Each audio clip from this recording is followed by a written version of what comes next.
చెప్పారు. ఇప్పుడు గౌరవ ముఖ్యమంత్రి గారు బడ్జెట్ గురించి మాట్లాడతారు.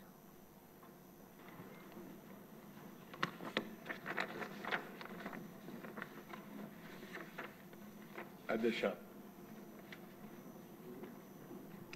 ఇప్పుడే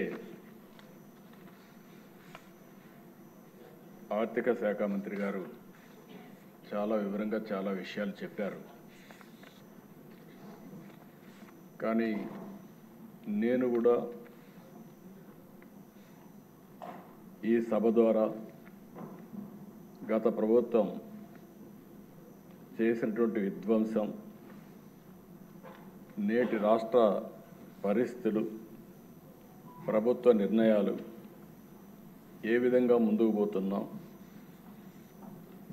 short term, medium term, long term దృష్టిలో పెట్టుకొని ఈ రాష్ట్రాన్ని ఏ విధంగా మళ్ళీ అందరం కలిసి అభివృద్ధి చేయాలనే విషయాలన్నీ కూడా ప్రజలకు వివరించాలనే ఉద్దేశంతోనే నేను ఈరోజు రిప్లై ఇస్తున్నాను. అయితే ప్రజాస్వామ్యంలో అంతిమ నేతలు ఎప్పుడు కూడా ప్రజలే, వారి కోసం పనిచేయడం మనందరి బాధ్యత. మొన్నటి ఎన్నికల్లో ప్రజలందరూ ఒక మహా ఉద్యమంలా, పెను విప్లవంలా, 45 సంవత్సరాలుగా నేను అనేక ఎన్నికల్లో పోటీ చేశాను. కానీ మునుపెప్పుడూ చూడని చైతన్యంతో ఓట్లేసి మమ్మల్ని గెలిపించారు. అయితే ఇక్కడ చాలామంది శాసనసభ్యులు ఉన్నారు, 3 పార్టీల నాయకులు కూడా ఉన్నాం. ఆ రోజు నా ఆలోచన ఒకటే, ప్రజలు గెలిస్తే ఈ రాష్ట్రం నిలదొక్కుంటుంది, ప్రజలు గెలవాలంటే ఎన్డీఏని గెలిపించాలని మేము పిలిపించాం.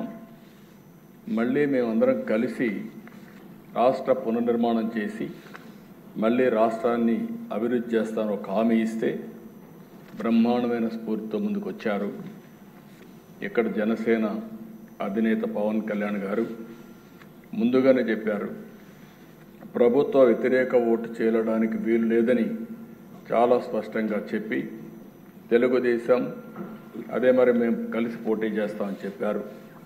తర్వాత బీజేపీ కూడా మేమందరం కలిసి పోటీ చేస్తేనే ఈ రాష్ట్రాన్ని నిలబెట్టగలుగుతామని ఆలోచించి 3 పార్టీల కూటమి ఏర్పడింది. ఇటు పవన్ కళ్యాణ్ గారు, నేను, అటు ఢిల్లీలో నరేంద్ర మోడీ గారిని చూసిన తర్వాత ప్రజల్లో ఒక విశ్వాసం కలిగింది. అందుకే మీరు చూస్తే 93% స్ట్రైకింగ్ రేట్తో 57% ఓట్ల షేర్తో కూటమి ప్రభుత్వం గెలిచిందంటే ఇది ఒక చరిత్ర అధ్యక్ష. నా జీవితంలో ఎప్పుడూ ఇలాంటి వ్యక్తిని చూడలేదు. ఒక పెను విప్లవంగా వచ్చి ఇవన్నీ చేయడం జరిగింది. అయితే ఇక్కడుండే సభ్యులందరం కూడా గుర్తుపెట్టుకోవాల్సిన అవసరం ఉంది. ప్రజల మన పైన పెట్టుకున్న నమ్మకానికి ఇది ఒక తార్కాణం. వారి నమ్మకాన్ని 100% మనందరం కలిసి నిలబెట్టవలసిన బాధ్యత ఉంది. నేను ప్రమాణ స్వీకారం చేసిన రోజుటి నుంచి ప్రతిరోజు, ప్రతి గంట దీన్ని గుర్తుపెట్టుకొని మళ్ళీ ఏమేమి చేసి గాడి తప్పిన వ్యవస్థల్ని ఘాట్లో పెట్టాలని ఆలోచిస్తున్నాం. అధ్యక్ష, ఇది నాకు మొదటిసారి కాదు, 4వసారి ముఖ్యమంత్రి అయ్యాను. 1995లో నేను ఫస్ట్ టైం ముఖ్యమంత్రి అయ్యాను. అంత మునుపు నేను ఆర్థిక శాఖ మంత్రిగా కూడా పనిచేశాను 1 సంవత్సరం. అదే ఆ కొటేషన్ ఇప్పుడు ఫైనాన్స్ మినిస్టర్ గారు ఇప్పుడు కోట్ చేశారు. అంటే 94లో నేను ఆర్థిక శాఖ మంత్రిగా నేను ఇచ్చినటువంటి కొటేషన్ని 2024 అంటే 30 సంవత్సరాల తర్వాత దాని రిలవెన్సు ఫైనాన్స్ మినిస్టర్ గారు వివరించారు. ఆ రోజు కూడా అధ్యక్ష ఆర్థిక ఇబ్బందులు వచ్చాయి. ఆనాటి కాంగ్రెస్ ప్రభుత్వ హయాంలో కొన్ని సమస్యలు వచ్చి వ్యవస్థ దివాళా తీసే పరిస్థితికి వచ్చింది. అయితే ఆ రోజు కూడా ఒక సవాలుగా తీసుకున్నాం. పాలనని కొత్త పుంతలు తొక్కించాం, సంస్కరణ తీసుకొచ్చాం, మొహమాటం లేకుండా కఠిన నిర్ణయాలు తీసుకున్నాం, పాలసీలతో కష్టంతో దారికి తెచ్చాం. ఆ రోజు మీరు చూస్తే 1995 పరిపాలన ఒక మోడల్ పరిపాలన, కష్టాల నుంచి బయట తీసుకురావడమే కాకుండా మళ్ళీ ఒక స్ట్రాంగ్ ఫౌండేషన్ వేసి ముందుకు పోగలిగాం. అందుకే మీరు చూస్తే ఈరోజు దేశంలోనే తెలంగాణ రాష్ట్రం నెంబర్ 1 రాష్ట్రంగా ఉందంటే దానికి ఆ రోజు తెలుగుదేశం పార్టీ వేసిన ఫౌండేషనే కారణం అని చెప్పి కూడా నేను మీకు తెలియజేస్తున్నాను. అయితే మళ్ళీ ఒక 10 సంవత్సరాలు మేము అధికారం లేకుండా ఉండే పరిస్థితికి వచ్చాం. 2014 విభజన జరిగిన తీరు మనలందరినీ కూడా చాలా కలత చెందేట్టుగా చేసింది. చాలా ఇబ్బందులు పడ్డాం. నాకైతే ఆ రోజు చాలామంది ఆదాయం అంతా హైదరాబాద్లో వస్తుంది, ఈ రాష్ట్రానికి ఆదాయం లేదు, కనీసం పెన్షన్లు వస్తాయా, లేకుంటే మా జీతాలు సకాలంలో వస్తాయా, అభివృద్ధి ఏమవుతుందని భయపడిన రోజులు. అయితే ఆ దిశ 2014లో మళ్ళీ ఆ రోజు ఎన్డీఏ బీజేపీ తెలుగుదేశం కలిసి పోటీ చేశాం. పవన్ కళ్యాణ్ గారు బయట నుంచి ఆ రోజు సపోర్ట్ చేశారు. అక్కడి నుంచి మళ్ళీ ప్రజల సహకారం తీసుకున్నాం, అనుభవాన్ని అంతా కూడా ఉపయోగించాం, సమర్థవంతమైన నాయకత్వాన్ని ఇచ్చాం. 22.5 మిలియన్ యూనిట్ల కరెంటు కొరతుంటే 3 నెలల్లో కరెంటు కొరత లేకుండా చేసి మళ్ళీ మిగులు కరెంటు సాధించిన పార్టీ తెలుగుదేశం పార్టీ అని కూడా నేను తెలియజేస్తున్నాను. 5 సంవత్సరాలు వినూత్నమైన మార్గాలతో ముందుకు పోయి కరెంటు ఛార్జీలు పెంచకుండా సోలార్ కానీ విండ్ కానీ ఇలాంటి వినూత్నమైన మార్గాలతో కరెంటు ఛార్జీలు తగ్గించడానికి ప్రయత్నం చేశాం. ఆ రోజు నేను ఒక మాట చెప్పాను, భవిష్యత్తులో కరెంటు ఛార్జీలన్నీ సోలార్ వల్ల ఎంతో ప్రయోజనాలు వస్తాయి, ₹1.50 నుంచి ₹2 లోపలనే యూనిట్ వస్తుందని చెప్పాం. అదే చూస్తే అప్పట్లోనే కొన్ని దగ్గర ₹1.99 వచ్చే పరిస్థితికి వచ్చింది. తర్వాత ఇప్పుడు స్టెబిలైజ్ అవుతా ఉంది. అలాంటి వినూత్నమైన కార్యక్రమాలతో ముందుకు పోయాం. ఇంకో పక్కన దిశ రాజధాని లేని పరిస్థితి. మనం అందరం గుర్తుపెట్టుకుంటే ఆ రోజు హైదరాబాద్లో ల్యాండ్ ఉంది కాబట్టి దాన్ని అవకాశంగా తీసుకుని కరెంటు లేకపోతే కరెంటు తీసాం, నీళ్లు లేకపోతే నీళ్లు తీసుకొచ్చాం, నూతనమైన ఆర్థిక వ్యవస్థకు దోహదం చేశాం. అక్కడి నుంచి మీరు చూస్తే తిరుగులేని శక్తిగా తయారు చేసుకున్నాం. ఇక్కడికి వస్తే ల్యాండ్ లేకపోతే ఆ రోజు నేను ఆలోచించి ఇక్కడే నారాయణ గారిని ఆ పని మీదనే పెట్టి ఆ రోజు 33,000 ఎకరాలు 29,000 మంది రైతులు ఒక్క లిటిగేషన్ లేకుండా స్వచ్ఛందంగా ముందుకొచ్చి ల్యాండ్ పూలింగ్లో ₹1 ఖర్చు పెట్టకుండా ఇచ్చారంటే అది నమ్మకం, విశ్వాసం. ఒక నమ్మకంతో ఇచ్చారు. ఆ 33,000 ఎకరాల భూమి గవర్నమెంట్ భూమిని కలుపుకుంటే దగ్గర 55,000 ఎకరాల భూమి వచ్చే పరిస్థితికి వచ్చింది. దాంతో మీరు చూసి ఇలాంటి వినూత్నమైన కార్యక్రమాలు మనం పోలవరం 72% పూర్తి చేశాం. అదే తెలుగుదేశం పార్టీగా ఉండుంటే పోలవరం ఈ పాటికి 2020-21కే పూర్తి అయి ఉండేది, దాని ఫలితాలు వచ్చేటివి. అంటే ఆ దిశ ఇలాంటి పరిస్థితుల్లో 5 సంవత్సరాలు ఆరో తీసుకున్న నిర్ణయాల వల్ల 13.5% 13.5% గ్రోత్ రేట్ సాధించి దేశంలో అగ్రస్థానంలో నిలబెట్టిన గవర్నమెంటు తెలుగుదేశం పార్టీ గవర్నమెంట్ అని చెప్పి కూడా నేను మీకు తెలియజేస్తున్నా. పథకాలు, పెట్టుబడులు, పాలసీలు, బెస్ట్ ప్రాక్టీసెస్ ఇవన్నీ కూడా దేశం దృష్టిని ఆకర్షించాం. అంతేకాకుండా అనేక విధాలుగా మళ్ళీ రాష్ట్రాన్ని గట్టెక్కించడమే కాకుండా ఒక నమ్మకాన్ని క్రియేట్ చేశాం. ఆ సమయంలో 2019 ఒక్క ఛాన్స్ అనే మాట చెప్పి ఒక విధంగా చెప్పాలంటే మనం అన్నీ చేశామని మనం అనుకున్నాం. ప్రజలు కూడా ఇంకా ఏదో చేస్తాడు, ఒక ఛాన్స్ అంటున్నాడని చెప్పి అనుకున్నారు. ఓటేస్తే ఏం జరిగిందో ఒక్కసారి మనం చూస్తే అధ్యక్ష ఇప్పుడు నేను రివీల్ చేస్తున్నా. ప్రజలు అర్థం చేసుకున్నారు కాబట్టి 93% స్ట్రైక్ రేట్ ఇచ్చారంటే అది ఒక చరిత్ర, వాళ్ళు అర్థం చేసుకున్నారు. కానీ ఇక్కడికి వచ్చి మేము రివ్యూ చేస్తూ ఉంటే నాకు 4 నెలలు 5 నెలలు పట్టింది. ఒక్కొక్క రివ్యూకి పోతా ఉంటే నమ్మలేని నిజాలు బయట వస్తున్నాయి. మనం అనుకున్న దానికంటే ఎక్కువ విధ్వంసం జరిగింది. నేను ఆ రోజు చెప్పాను విధ్వంసం జరిగింది అని చెప్పాను. అంటే లోపల ఏం జరిగిందో నాకు తెలియదు, పేపర్లో వచ్చేటి చదివాం. దాన్ని బట్టి మాకుండే అనుభవంతో ఊహించుకున్నాం. మీరు మాట్లాడినప్పుడు కూడా మీరు కూడా అదే చేశారు. ఇక్కడుండే పార్టీలు కూడా అదే ఆలోచించాం. అందరం కలిసి ఆందోళన తెలియజేశాం. మనమైతే ఎక్కడికక్కడ అడిగాం, వైట్ పేపర్స్ అడిగాం. కడాన అకౌంట్స్ మనకెమ్మంటే మనకిచ్చే పరిస్థితి లేదు. గవర్నమెంట్ జీవోలు, ఆన్లైన్లో ఉండే జీవోలు కూడా పెట్టకుండా చేసే పరిస్థితికి వచ్చారు. కడాన మనకివ్వకపోతే పోయారు, కానీ సిఏజీకి కూడా ఇవ్వలేదు. అంటే దేశ మనం ఆలోచించుకోవాల్సింది, సిఏజీ అనేది ఒక రాజ్యాంగబద్ధమైన సంస్థ. అన్ని రాష్ట్ర ప్రభుత్వాలు, కేంద్ర ప్రభుత్వాలు, పబ్లిక్ సెక్టర్ అందరూ కూడా సిఏజీ ఆడిటింగ్ చేయించాలి. అంటే ఆ సిఏజీ ఆడిటింగ్ కూడా చేయించకుండా ఇష్టానుసారంగా ఏం చేయాలో వీడు చేసి ముందుకు పోయే పరిస్థితికి వచ్చారు. దీనివల్ల జరిగింది మనం ఒకసారి చూస్తే,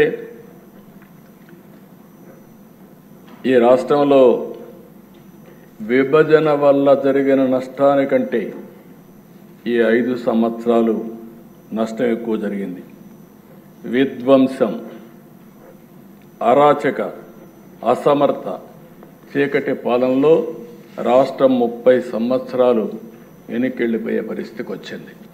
చాలామంది నన్ను అడిగారు, చాలామంది మాట్లాడేటప్పుడు చెప్పారు, మీరు ఈరోజు మాట్లాడుతున్నారు అపోజిషన్లో మీటింగుల్లో 10 లక్షల కోట్ల అప్పు ఉన్నాయి, మీరు ఏ విధంగా చేయగలుగుతారన్నారు. అంటే నేను ఒకటే చెప్పాను దిశ, ఏ విధంగా చేయగలుగుతారని మీరు అంటున్నారు. 40 సంవత్సరాలుగా నేను రాజకీయాల్లో ఉన్నా. అందరికంటే ఎక్కువ సమయం నాకు ముఖ్యమంత్రి ఇచ్చే అవకాశం ఇచ్చారు, ప్రజలు బ్లెస్ చేశారు. ఈరోజు ప్రజలు కష్టాల్లో ఉంటే నేను పారిపోవడానికి సిద్ధంగా లేను. తిరిగి ఈ రాష్ట్రాన్ని పునర్నిర్మాణం చేయడానికి అడుగడుగు పనిచేస్తాం, కష్టపడి పనిచేస్తాం, సాధిస్తామని ఆ రోజు చెప్పారు. రికార్డులో మీరు చూస్తే నాకు అవగాహన లేక కాదు, 1-2 విధ్వంసాలు కాదు, అరాచకాలు, విధ్వంసం, బ్రాండ్ ఏపీ దెబ్బతిన మొత్తం దెబ్బతినే పరిస్థితికి వచ్చింది. అధికారం అంటే మేము ఒకటే ఆలోచించాం, ఇది ఒక బాధ్యత. అధికారంలో ఉన్న ప్రతిపక్షంలో ఉన్న ఎప్పుడూ ప్రజాపక్షంలోనే పనిచేశాం, ప్రజల కోసమే పనిచేశాం. ఈరోజు అధికారం ప్రజలకు సేవ చేసే అవకాశంగా తీసుకున్నాం. అంటే మళ్ళీ ఈ అధికారాన్ని ఉపయోగించి భవిష్యత్ తరాలకు మంచి భవిష్యత్ అందించే విధానాలకు శ్రీకారం చుడతామని చెప్పి కూడా నేను మీకు తెలియజేస్తున్నా. కానీ ఇవన్నీ మనం ఆలోచిస్తే ఈరోజు గత ప్రభుత్వం చేసిన విధ్వంసం, దోపిడీ, వినూత్నమైన రీతిలో దోపిడీ చేశారు. నేను ఎప్పుడు కూడా కలలో కూడా ఊహించలా రాజకీయ నాయకులు ఈ విధంగా దోపిడీ చేసి తప్పించుకోగలుగుతారని నా జీవితంలో ఎప్పుడు ఊహించలేదు. అంత దోపిడీ జరిగే పరిస్థితి వచ్చింది.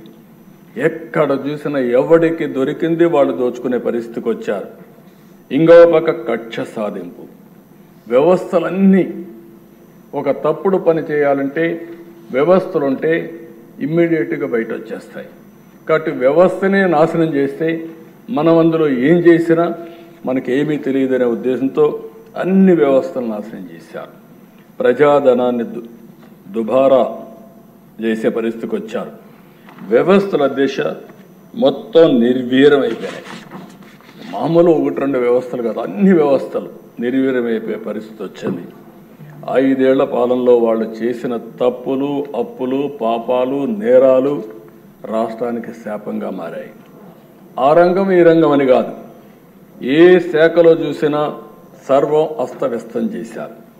అసమర్థ పాలన, అభివృద్ధి నిరోధక నిర్ణయాలు, ప్రజా సంపద దోపిడీ, పన్నుల బాధుడు, స్కాముల కోసమే స్కీములు, అస్తవ్యస్త ఆర్థిక నిర్వహణలో రాష్ట్ర చరిత్రలో ఎప్పుడూ జరగనటువంటి నష్టం జరిగింది.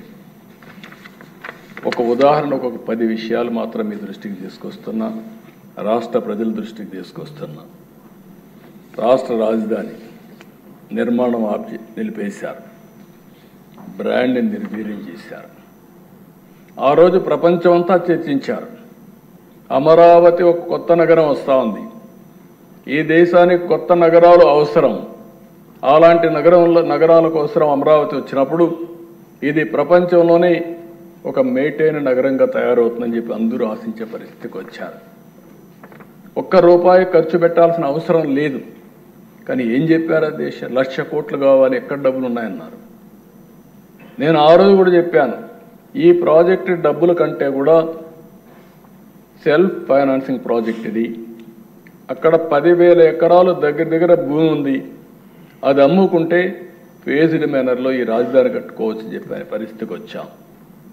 వినకుండా చేసే పరిస్థితికి వచ్చారు.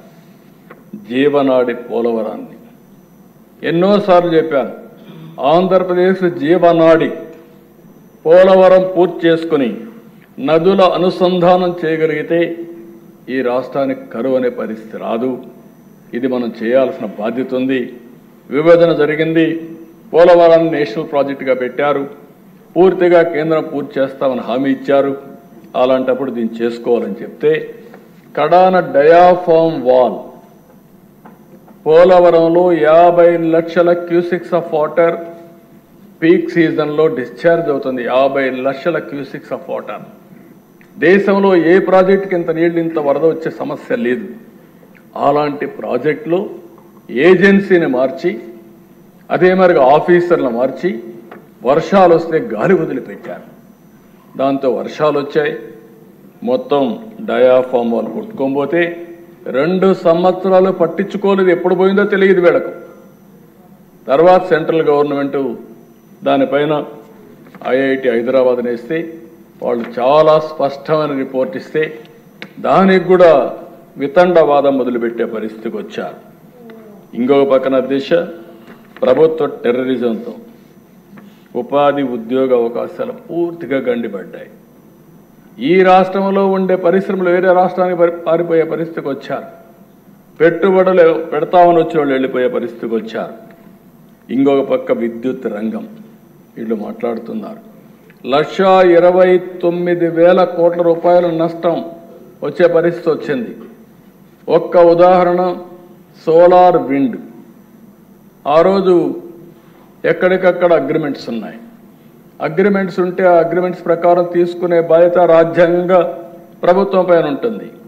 కావాలని తీసుకుపోతే కేంద్రం కూడా హెచ్చరించే పరిస్థితికి వచ్చారు. కడాన కరెంటు తీసుకోలేదు. వాళ్ళు ఆ సోలార్ విండ్ ద్వారా వచ్చిన కరెంటు వీళ్ళకి ఇవ్వలేకపోయారు. కడాన కోర్టు ముట్టికాయలేసి వాళ్ళకి ఇవ్వాలంటే 9,000 కోట్ల రూపాయలు ఇచ్చారు. అంటే కరెంటు వాడుకోకుండా 9,000 కోట్ల రూపాయలు వాళ్ళకు బకాయిలు కట్టి, ఏదైతే క్యాపిటల్ పైన క్యాపెక్స్ పైన ఎప్పుడు డబ్బులు ఇవ్వాల్సిన అవసరం ఉంటుంది, ఇచ్చే పరిస్థితికి వచ్చారు. దానిపైన ₹7.25 ₹7.5 పెట్టి బయట ఓపెన్ మార్కెట్లో కరెంటు కొన్నారు.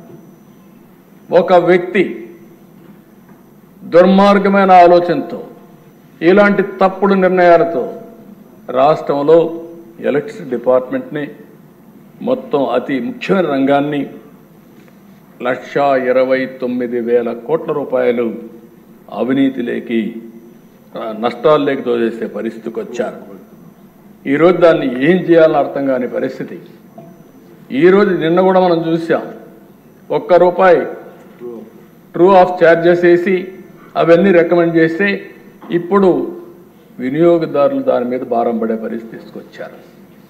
అంటే ఒక వ్యక్తి తప్పుడు విధానాలు ఏ విధంగా ఉంటాయో, ఏ విధంగా వెంటాడతాయో ఇది ఒక ఉదాహరణ అని చెప్పి కూడా నేను మీకు తెలియజేస్తున్నా.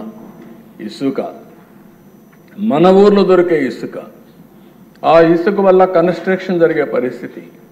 40 లక్షల మంది భవన నిర్మాణ కార్మికులు ఆధారపడినటువంటి ఈ ఇసుక పైన వ్యాపారం చేసుకున్నారు, దోపిడీ చేశారు, చిత్ర విచిత్రాలు చేశారు. మేము ఎన్నోసార్లు పోతే మన మీద కేసులు పెట్టారు. అంటే ఎంత దారుణంగా చేశారంటే పెద్ద ఎత్తున దగ్గర 30,000 కోట్ల రూపాయలు దోపిడీ చేసే పరిస్థితికి వచ్చారు. దీంతో కన్స్ట్రక్షన్ మొత్తం ఆగిపోయే పరిస్థితికి వచ్చింది.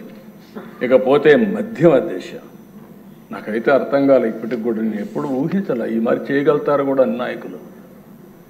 మొత్తం కబ్జాలు చేశారు. ఇక్కడ ఉండే వాళ్ళు చాలామందికి ఐడియా ఉంటుంది. మ్యానుఫ్యాక్చరింగ్ ఉండేటి కొంతమంది బలవంతంగా లాగేసుకొని వీళ్ళ బ్రాండ్స్ తయారు చేశారు. దానికి సీల్ కూడా ఉంటుంది, దానికి ప్యారల్ సీల్ తయారు చేశారు. ఎంత గొప్ప గౌరవం అంటే వీళ్ళదే మ్యానుఫ్యాక్చరింగ్, వీళ్ళదే డిస్ట్రిబ్యూషన్, వీళ్ళే అమ్మాలి. ఎక్కడ కూడా రాష్ట్రంలో మీరు ఒక్కసారి చూస్తే దశ కిరాణా కొట్టు పోతే టీ వాళ్ళ కూడా పేటిఎం ద్వారా డబ్బులు పే చేయమంటాడు. నువ్వు డబ్బులు ఇస్తాను, నీ డబ్బులు నాకు వద్దు, నువ్వు నీ ఫోన్లో నుంచి నాకు పే చేయి, నాకు మనుషులు లేరు లెక్కేసుకోవడానికి అంటాడు. అలాంటిది మద్యం షాప్లో ఎక్కడ కూడా ఆన్లైన్ కలెక్షన్స్ లేవు. ఏంటి అధ్యక్ష ఇది? సాయంత్రం అయితే కలెక్ట్ చేసిన డబ్బులన్నీ తాడేపల్లి ప్యాలెస్కి రావాలా? ఎక్కడికి పోయిందో నాకు అర్థం కాదు. ఏంటి అరాచకం? ఇలాంటి అరాచకాలు చేసి ప్రజల ఆరోగ్యం పూర్తిగా సర్వనాశనం అయ్యే పరిస్థితి వచ్చింది. ఈరోజు అధ్యక్ష గర్వంగా చెప్పగలుగుతాను, మళ్ళీ ప్రక్షాళన చేశాం. మొన్నటి వరకు ఇక్కడ దొరికిందంతా సైకో బ్రాండ్సే దొరికాయి.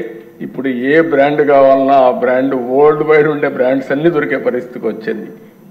ఆ పరిస్థితి తీసుకొచ్చాం. నేను కోపంతో బాధతో మాట్లాడుతున్నా.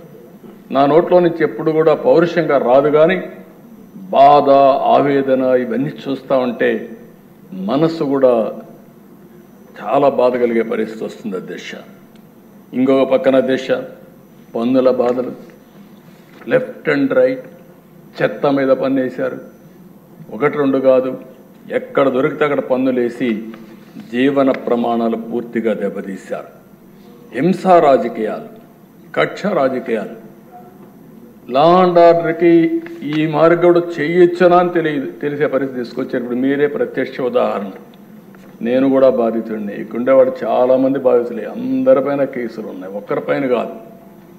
ప్రజాస్వామ్యమే సిగ్గుపడే విధంగా పోలీసు వ్యవస్థను ఉపయోగించారు. మామూలుగా వీళ్ళు ఆ ధీమాతో నిన్న కూడా అన్నారు, పవన్ కళ్యాణ్ గారు అన్నారు, చాలామంది కూడా మీరు కూడా చెప్పారు. ఈరోజు అందరూ కూడా సోషల్ మీడియాలో ఇది కొత్త ఒరవడి తీసుకొచ్చారు. ఆ ఒరవడిని మీరు చూస్తే ఒక వ్యక్తిని దెబ్బతీస్తే, ఒక దెబ్బ కొడితే ఆ దెబ్బ అయినాక మళ్ళీ రికవర్ అవుతారు.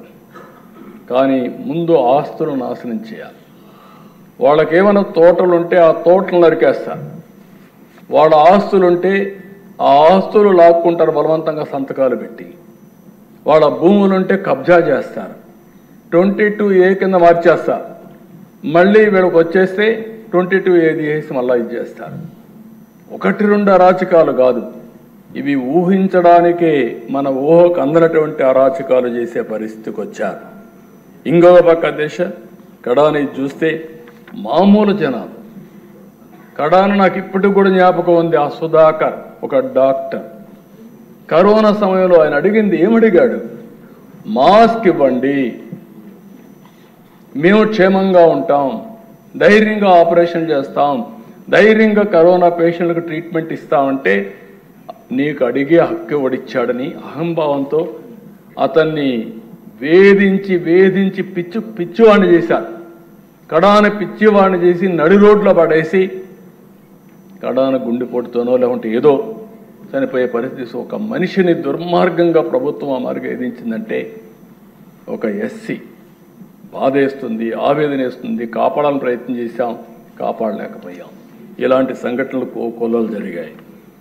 ఇంకో పక్కన దిశ capital expenditure, minimum common sense. సంపద సృష్టిస్తే ఆదాయం పెరుగుతుంది, ఆదాయం పెరిగితే మళ్ళా సంక్షేమ కార్యక్రమాలు ఇస్తాం. ఎక్కడ దానికి తిలోదకాలు ఇచ్చి కడాన క్యాపిటల్ ఎక్స్పెండిచర్ మొత్తం తగ్గించే పరిస్థితికి వచ్చారు. దానివల్ల రాష్ట్రంలో మీరు చూస్తే అన్ని రోడ్లు గుంతలు పడిపోయింది.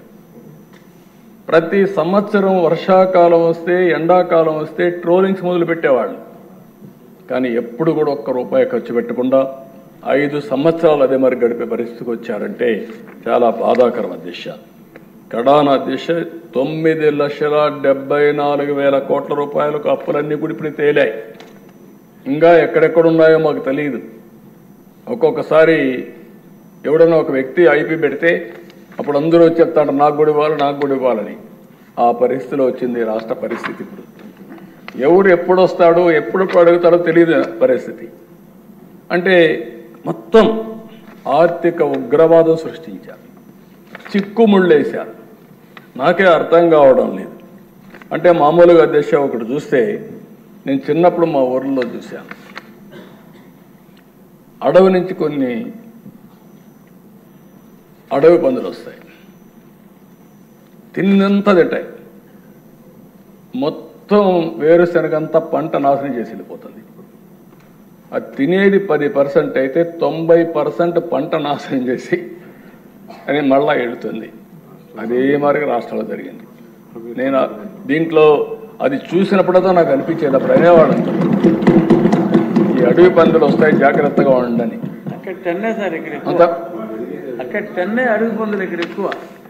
ఆ అడవి పందుల కంటే అవకాశాలు కూడా పోయాయి. అక్కడ మళ్ళా పంట వేసుకునే అవకాశం ఉండేది, ఇప్పుడు పంట వేసుకోవడానికి కూడా అవకాశం లేని పరిస్థితి. బ్రాండ్ పోయింది, మళ్ళీ మన దగ్గర డబ్బులు లేవు, పెట్టుబడులు పెట్టాలంటే సమస్య. మామూలు కాదు అధ్యక్ష, ఇలాంటి జరిగే పరిస్థితికి వచ్చింది. ప్రజలను నమ్మి ఓటేస్తే, విశ్వసించి ఓటేస్తే ఇంత దుర్మార్గంగా ప్రవర్తించగలుగుతారంటే కూడా చాలా బాధేస్తుంది. సంపద సృష్టించేదానికి ఉపయోగపడే ఒక్క పని కూడా చేయలేదు. అన్ని రంగాల్లో తిరోగమనంలోకి వెళ్ళిపోయినాయి. సంపద సృష్టించి ఆటోమేటిక్గా వచ్చే ప్రాజెక్టులు కూడా నాశనం చేసే పరిస్థితికి వచ్చారు. పెట్టుబడులు పెడతామని వస్తే తరివేశారు. పెట్టుబడులు పెట్టాలంటే నమ్మకాలు పోయినాయి. కడాన అధ్యక్ష మీరు ఒకసారి ఆలోచిస్తే కొంతమంది అన్నారు ఈసారి ఎన్డీఏ మీరందరూ గెలవకపోతే మాకేదో 1 ఎకరా 2 ఎకరాల భూములు ఉన్నాయి, ఇది కూడా అమ్మేసుకొని మేము వెళ్ళిపోతాం అనే పరిస్థితికి వచ్చారు. అంటే ఎంత ఫ్రస్ట్రేషన్లో ఉన్నారో ఇది ఒక ఉదాహరణ. నేను ఒకటే చెప్పాను, మీరు వెళ్తారయ్యా కానీ ఈ రాష్ట్రం అవుతుందని అడిగితే కాదు అని చెప్పి అందుకే మీరు చూస్తే అధ్యక్ష ప్రపంచంలో ఉండే తెలుగు వారంతా ఈ రాష్ట్రంలో పుట్టి ఎక్కడున్నా సరే మాకెవరికి చెప్పలేం. 4 నెలలు 5 నెలలుండి లక్షల రూపాయలు ఖర్చు పెట్టి ఎన్డీఏ గెలిచిన తర్వాత తిరిగి వెళ్ళారంటే అది వాళ్ళల్లో ఉండే పట్టుదల, ఆ రోజు వాళ్ళు చూసినటువంటి నగ్న సత్యాలని చెప్పి కూడా నేను మీకు తెలియజేస్తున్నా. అధ్యక్ష 431 కోట్లతో రిషికొండ ప్యాలెస్ నిన్నే విజయ్ కుమార్ రాజు గారు చెప్పారు, విష్ణుకుమార్ రాజు గారు చెప్పారు 430 కోట్ల రూపాయలు. నాకే కళ్ళు తిరుగుతున్న ఆ బిల్డింగ్ చూస్తే ఒక నాయకుడి మారి చేయగలుగుతామా? ప్రభుత్వ ధనంతో ఎన్ని చేయగలుగుతామా? ప్యాలెస్లు కట్టగలుగుతామా? ఒకప్పుడు చూసాము అధ్యక్ష తాజ్మహల్ కట్టాడని, సరే అది ఒక ఇది. కానీ అధ్యక్ష ఆ పక్కన ఏమాత్రం కూడా సిగ్గు ఎగ్గు లేకుండా ఫ్యామిలీ మెంబర్స్ దగ్గర కూడా ప్యాలెస్లు కట్టారు, ఫ్యామిలీ మెంబర్స్కి ఆఫీసులు కట్టారు. అది ఏంటో ఇది విచిత్రమైన ఆలోచన. అదే మరి అక్కడ చూస్తే 7 బ్లాక్స్ కట్టారు. మొత్తం పర్యావరణాన్ని పూర్తిగా విధ్వంసం చేశారు. ఒక పక్క ఎన్జిటి, ఇంకొక పక్క హైకోర్టు, ఇంకొక పక్క సుప్రీంకోర్టు, అడుగడుగున మొట్టికాయలు వేస్తున్న రాష్ట్ర ప్రభుత్వం అడ్డంగా తప్పుడు సమాచారం ఇచ్చి కోర్టులు కూడా మభ్యపెట్టి, లేకుంటే కోర్టులు కూడా ఏమీ చేయలేని పరిస్థితి తీసుకొచ్చారు. కడాన మనం చూస్తే ఆ ప్యాలెస్ కట్టుకున్నారు కానీ ఆ ప్యాలెస్ దగ్గర కూడా పోయే పరిస్థితి లేకుండా చేసుకునే పరిస్థితికి వచ్చారు. 700 కోట్ల రూపాయలతో సర్వే రాళ్లపైన బొమ్మలు, దానికి మాకు మళ్ళా ఒక 30 కోట్లు పడింది అవన్నీ తీయాలంటే. అదే మార్గ దశ ఎక్కడ చూసినా వీళ్ళ ఇష్ట ప్రకారం రంగులేశారు. కోర్టు ఆదేశాలతో మళ్ళా 100,000 కోట్ల రూపాయలు ఖర్చు పెట్టి ఆ రంగులని తీయడానికి ఖర్చు అయ్యే పరిస్థితి వచ్చింది. 400 కోట్ల రూపాయలతో ప్రకటనలు వాళ్ళ పేపర్కే ఇచ్చుకునే పరిస్థితికి వచ్చారు. కడాన వాలంటీర్స్ కూడా సాక్షి పేపర్ ఇవ్వాలని చెప్పి సాక్షి పేపర్ ఇప్పించే పరిస్థితికి వచ్చారు. ఎంత అధికార దుర్వినియోగం చేయాలని అన్నీ చేశారు. కడాన ఒక 500 కోట్ల రూపాయలు ఖర్చు పెట్టుంటే ఈ గుంతలన్నీ పూడ్చే పరిస్థితి వచ్చేది. దానికి మనసు రాల. దీనికి మాత్రం డబ్బులన్నీ తగిలేసే పరిస్థితికి వచ్చారు. కడాన దిశ సోషల్ మీడియా సైకోలు తయారు చేశారు. డబ్బులు డిజిటల్ కార్పొరేషన్లో పే చేస్తారు. ఆర్మీని తయారు చేస్తారు. ఆ ఆర్మీని తయారు చేస్తే కడాన నా మీద నీ మీద అందరి మీద పెట్టారు. కానీ కడాన కన్న తల్లి పైన కూడా పోస్టర్స్ పెట్టే పరిస్థితికి వచ్చారు. అధ్యక్ష పోస్ట్ చేసే పరిస్థితికి వచ్చారు. ఆయన శీలాన్ని కూడా శంకించే విధంగా ఏమనాలి? మనుషుల జంతువులని అడుగుతున్నా. మళ్ళా సిగ్గు లేకుండా మాట్లాడుతున్నారు. ఈరోజు ఎక్కడికక్కడ మాట్లాడుతున్నారు. అంటే తల్లిని కూడా క్యారెక్టర్ అసాసినేషన్ చేసే వాళ్ళని మీరు నేను ఒక లెక్క, ఈ రాష్ట్ర ప్రజానికి ఒక లెక్క అని అడుగుతున్నా. నేను బాధ ఆవేదనతో అడుగుతున్నా. నేను అందుకే ఒకే మాట చెప్పాను. ఎన్డీఏలో ఏ లీడర్ కూడా ఇలాంటి అసభ్యకరమైన పోస్టులు పెట్టాం. ఒకవేళ పెడితే వాళ్ళని ఏ విధంగా పనిష్ చేస్తున్నామో మన వాళ్ళు కూడా అదే మరి చేస్తా. ఈ రాష్ట్రంలో ప్రతి ఒక్క ఆడబిడ్డకు రక్షణ ఇచ్చే బాధ్యత, గౌరవంగా బ్రతికే విధంగా విధానాలు తీసుకొస్తారని చెప్పా. అందుకే ఒకే మాట అన్నాను. రాబోయే రోజుల్లో ఏ ఒక్క ఆడబిడ్డ కూడా అవమానపడడానికి వీల్లేదు. కఠినంగా వ్యవహరిస్తాం.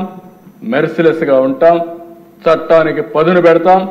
పదును పెట్టడమే కాదు, అలాంటి వాళ్ళు ఈ రాష్ట్రానికే ఒక విధంగా చెప్పాలంటే ఈ రాష్ట్రంలో ఉండడానికి కూడా అర్హత లేదు. నేను చాలా స్పష్టంగా చెప్తున్నా. ప్రజల కోసం, ఆడబిడ్డల రక్షణ కోసం ఈ ప్రభుత్వం కఠినమైన నిర్ణయాలు తీసుకొని ఉక్కు పాదంతో అణిచివేస్తాం తప్ప వదిలిపెట్టే సమస్య లేదని మరొకసారి ఈ సభ ద్వారా ఆడబిడ్డలందరికీ విజ్ఞప్తి చేస్తున్నా. ఇది ఒక ఆర్గనైజ్డ్ క్రైమ్. మామూలుగా ఎవరో ఒకరు ఇద్దరు పెట్టుకుంటే దాన్ని మనం కంట్రోల్ చేయొచ్చు. కానీ ఇది ఒక ఆర్గనైజ్డ్ క్రైమ్ చేసే పరిస్థితికి వచ్చారు. అయితే దిశ ఈరోజు రాజకీయాల్లో అవినీతి చూస్తుంటాం. కానీ అవినీతి అక్రమాల కోసమే రాజకీయానికి వచ్చిన వాళ్ళు. ఇది ఒక పెద్ద ప్లానింగ్. దిశ 45 ఏళ్ళైంది మా పార్టీ. ఇంతవరకు మాకు పేపర్ లేదు, టీవీ లేదు. పార్టీ పెట్టేటప్పుడే, పార్టీ పెట్టకపోయినా ఒక టీవీ లేకపోతే ఒక పేపర్ ఇవన్నీ క్రియేట్ చేసుకొని స్టార్ట్ చేశారు. ఇంకొక పక్కన అధ్యక్ష ఎక్కడ చూసినా పెద్ద ఎత్తున అవినీతి కొత్త నిర్వచనాలు చేసుకొచ్చే పరిస్థితికి వచ్చారు. ఇవన్నీ చేసి రాష్ట్రంలో మీరు చూస్తే రైతు బజార్లని, తహసీల్దార్ ఆఫీసుల్ని, కొన్ని హెల్త్ సెంటర్లని తాకట్టు పెట్టారు. ఇంకో పక్క మద్యం నిషేధిస్తామని చెప్పి 5 ఏళ్ళలో చేసేస్తున్నామని చెప్పి మద్యం పైన వచ్చే ఆదాయాన్ని 25 సంవత్సరాలు తాకట్టు పెట్టి దాంట్లో డబ్బులు తీసుకొచ్చే పరిస్థితికి వచ్చారు. 25,000 కోట్లు తీసుకొచ్చే పరిస్థితికి వచ్చారు. ఏమన్నాను అడుగుతున్నా. అంటే ఎక్కడికి పోయిందో అర్థం కాని పరిస్థితి వచ్చింది. కేంద్రం ఇచ్చిన నిధులన్నీ దారి మళ్ళించారు. పేదలకు చెందవలసిన పథకాలు చాలా వరకు గండికొట్టే పరిస్థితికి వచ్చారు. ఈరోజు మీరు చూస్తే దేశ ఇంత మునిపే మినిస్టర్ గారు చెప్పారు, ఆ డబ్బులు కానీ వచ్చుంటే మళ్ళీ మనకు కేంద్రం ఎప్పుడు కూడా డిఫరెంట్ స్కీమ్స్కి డిఫరెంట్ పందాలు డబ్బులు ఇస్తారు. ఈరోజు నరేగా ఉంది, 90% కేంద్ర నిధులు వస్తాయి, మంది 10% వస్తుంది. ఇందులో 70% లేబర్కి ఇవ్వాలి, 30% మెటీరియల్ కాంపోనెంట్కి ఇచ్చుకునే అవకాశం ఉంటుంది. దీన్ని ఎంత, ఇది డిమాండ్ డ్రివన్ ప్రోగ్రామ్. మనం ఎంత ఉపయోగించుకుంటే అంత ముందుకు పోతాం. ఈ కార్యక్రమాన్ని ఉపయోగించుకొని గత ప్రభుత్వంలో లోకేష్ గారు పంచాయతీరాజ్ మినిస్టర్గా ఉంటే 24,000 కిలోమీటర్లు సిమెంట్ రోడ్లు వేయగలిగారు. 5 సంవత్సరాలు ఏం చేశారు? ఎక్కడికి పోయినా ఈ డబ్బులు ఏమైపోయినాయి డబ్బులు అడుగుతున్నాను. సమాధానం చెప్పి ఇప్పుడు అదే పవన్ కళ్యాణ్ గారు వచ్చిన తర్వాత 4,500 కోట్ల రూపాయలతో 30,000 పనులు సంక్రాంతికి పూర్తి చేస్తామని చెప్పే పరిస్థితికి వచ్చారంటే అది నాటికి నేటికి వ్యత్యాసం అని చెప్పి కూడా నేను మీకు తెలియజేస్తున్నా. ఇంకో పక్కన దిశ జల్ జీవన్ మిషన్ ఒక ఉదాత్తమైన కార్యక్రమం. ఇది కేంద్ర ప్రభుత్వం కార్యక్రమం తీసుకున్నారు. ప్రతి ఒక్క ఇంటికి కొళ్ళాయి ద్వారా నీళ్లు ఇవ్వాలి, ట్యాప్ ద్వారా నీళ్లు ఇవ్వాలి. దీనికి 45% కేంద్రం ఇస్తుంది, 45% రాష్ట్రం పెట్టుకోవాలి, 10% బెనిఫిషరీ పే చేయాలి. దీనివల్ల ఎక్కడైతే సస్టైనబుల్ సోర్స్ ద్వారా ఎక్కడైతే నీళ్లుంటాయో ఎప్పటికీ అలాంటి రిజర్వాయర్స్ నుంచి తీసుకోవాలని చెప్పి పెట్టారు. ఇది కానీ వచ్చుంటే నీటి సమస్య పరిష్కారం అయ్యేది, కంటామినేషన్ ఉండేది కాదు. ఈస్ట్ గోదావరి వెస్ట్ గోదావరి ఉంది, చేపల చెరువులు వచ్చాయి, నీళ్లు తాగడానికే అవకాశం లేని పరిస్థితి వచ్చింది. అలాంటప్పుడు గోదావరి నీళ్లు తీసుకొచ్చి ఇంటింటికి ఇచ్చుంటే ఈ సమస్య పూర్తిగా పరిష్కారం అయ్యేది. అలాంటిది యూపీ చూస్తే, ఉత్తరప్రదేశ్ చూస్తే 1,00,000 కోట్ల రూపాయలు వాళ్ళు ఖర్చు పెట్టి ఈ కార్యక్రమాన్ని పూర్తి చేసుకునే పరిస్థితికి వచ్చారు. మనం ఎక్కడా చేయకుండా వదిలిపెట్టి వచ్చిన డబ్బులు కూడా దుర్వినియోగం చేసి డైవర్షన్ చేస్తే మళ్ళా దానికి కూడా డబ్బులు ఇచ్చి యూటిలైజేషన్ సర్టిఫికెట్స్ ఇచ్చి ఇప్పుడు మళ్ళా రీస్ట్రక్చరింగ్ ముందుకు పోయే పరిస్థితికి వచ్చాం. బోర్లో ఉండే వాటర్ తీసుకొని జల్ జీవన్ మిషన్ కింద ఫుల్ఫిల్ చేసే పరిస్థితికి వచ్చారు. బోర్ ఎండిపోతే నీళ్ళు ఎక్కడి నుంచి వస్తాయని అడుగుతున్నా, ఆబ్జెక్టివ్ ఏంటని అడుగుతున్నా. అంటే నీ ఇష్టం వచ్చినట్టు చేసి ఏం చేసినా జరిగిపోతుంది, ఎవరు అడగలేరు అనే దుర్మార్గమైన ఆలోచనతో ముందుకు పోయే పరిస్థితికి వచ్చారు. ప్రయోగాలతో విద్యా వ్యవస్థను సర్వనాశనం చేశారు. ఒక జీవో తీసుకొచ్చారు, 4 కిలోమీటర్లు ఇది పెట్టి 1, 2, 3 పెట్టి ఇవన్నీ డివైడ్ చేసి కడాన డ్రాప్ అవుట్స్ విపరీతంగా పెరిగే పరిస్థితికి వచ్చింది. మాట్లాడితే ఇంగ్లీష్ మీడియం, ఏదో ఆయన ఒక్కడి వల్లనే ఆనాటి ప్రభుత్వం వల్లనే ఇంగ్లీష్ మీడియం పుట్టినట్టు, ఇంగ్లీష్ ఈ దేశం నేర్చుకున్నట్టు, అంతవరకు ఎవరికి ఇంగ్లీషే రానట్టు విపరీతంగా మాట్లాడే పరిస్థితికి వచ్చారు. ఎవరన్నా మాట్లాడితే వాళ్ళని పేదవాళ్ళకు వ్యతిరేకంగా చిత్రీకరించే పరిస్థితికి వచ్చారు. ఇంగ్లీష్ మీడియం అనేది నువ్వు నేను చెప్పేది కాదు, బ్రిటిష్ వాళ్ళు పోతూ పోతూ 100 సార్లు చెప్పాను. పోతూ పోతూ ఇంగ్లీష్ వదిలిపెట్టిపోయారు. కోహినూర్ డైమండ్ కూడా తీసుకెళ్లారు వాళ్ళు, కానీ ఇంగ్లీష్ మనం తీసుకుపోలేకపోయారు. అప్పటికి అందరూ నేర్చేసుకున్నారు. అయితే ఇంగ్లీషు మనకు మ్యాథమెటిక్స్లో స్ట్రాంగ్ కాబట్టి ఈరోజు ఐటీ ద్వారా ప్రపంచాన్ని శాసించగలుగుతున్నామంటే అది భారతీయుల శక్తి, తెలుగు వాడి శక్తి అని చెప్పి కూడా నేను తెలియజేస్తున్నా. చిన్న చూపుతో వైద్య శాఖని, నిర్లక్ష్యంతో ఇరిగేషన్ని, వ్యవసాయ రంగాల్ని, ఒక రంగం ఇంకొక రంగం అని కాదు అన్ని రంగాల్ని సర్వనాశనం చేశారు. కడాన మీరు చూస్తే అధ్యక్ష మాట్లాడితే ఎక్కడ అప్పు ఉంది 10 కోట్లు, మేమేదో తప్పు చెప్పామని మాట్లాడుతున్నారు. మంత్రి గారు చాలా స్పష్టంగా చెప్పారు. నేను ఇప్పుడే చెప్తున్నా, మీరు చూస్తే అధ్యక్ష గవర్నమెంట్ డెట్ 4,38,728 కోట్లు, పబ్లిక్ అకౌంట్ లయబిలిటీస్ అంటే ఉద్యోగస్తుల డబ్బులు కూడా మొత్తం వీళ్ళు తీసుకొని వాడేసే పరిస్థితికి వచ్చారు, 80,914 కోట్లు. కార్పొరేషన్స్ డెట్ 2,48,677 కోట్లు. సివిల్ సప్లైస్లో అప్పు 36,000 కోట్లు. డ్యూ టు పవర్ సెక్టర్లో వాళ్ళకి ఇవ్వాల్సింది 34,267 కోట్లు. Outstanding dues to vendor స్కీమ్స్కి ఇప్పుడు బకాయిల దిశ మొత్తం కాంట్రాక్టర్ అందరికీ 1,13,244 కోట్లు. అదే మరి ఉద్యోగస్తులకు ఇవ్వాల్సింది ఇమీడియట్గా 21,980 కోట్లు. Non contribution of sinking fund కింద 1,191. ఇవన్నీ కలిపితే 9,74,556 కోట్లు ఇప్పుడు తేలిన అప్పులు. ఇంకా తవ్వితే ఎంత వస్తుందో నాకు తెలియదు. నేను ముందే చెప్పా, ఓసారి దివాలా తీసామంటే అందరూ వస్తారు, మాది కూడా ఉంది మాది కూడా ఉందని. కానీ అది చెప్పడం లేదు కాబట్టి గుమ్మడంగా ఏం చేయాలో చేసే పరిస్థితికి వచ్చాం. ఇది కాదని ఎవరన్నా అంటే రండి, లెక్కలు చూపిస్తా. ఆ లెక్కలు చూసిన తర్వాత గుంజీలు పెట్టిస్తా. ఆశ అనుకోవద్దండి, ప్రజా జీవితాన్ని దుర్వినియోగం చేయొద్దండి, పిల్ల చేస్తవద్దు. లెక్కలు లెక్కలే. ఈ లెక్కల్ని ఎవ్వరు ఏమీ చేయలేరు. గవర్నమెంట్ దగ్గర మీరు అకౌంట్ దాచిపెట్టారు. ఈరోజు మేము ఏది కూడా దాపరికం లేదు. అందుకే అన్ని జీవోల్ని ఆన్లైన్లో పెట్టి, అది కూడా కేబినెట్ నిర్ణయం చేసి అన్ని జీవోల్ని మేమిచ్చిన జీవోలే కాకుండా గడచిన ప్రభుత్వంలో దాచిపెట్టిన చీకటి జీవోలను కూడా ఈరోజు మేము అప్డేట్ చేసే పరిస్థితికి వచ్చాం. అవి కూడా ఆన్లైన్లో పెట్టాం. అధ్యక్ష, దీనివల్ల ఏం జరిగిందని మీరు చూస్తే ఒక 12 ఇండికేటర్స్ చెప్తున్న ఎకనామిక్ ఇండికేటర్స్. 14-19లో 6 పైసలు ఎలక్ట్రిసిటీ డ్యూటీ వేసాం. అది కూడా ఎలక్ట్రిసిటీ బోర్డే తీసుకున్నారు. ఇప్పుడు వీళ్ళు వచ్చిన తర్వాత రూపాయి వేసి గవర్నమెంట్ తీసుకున్నారు.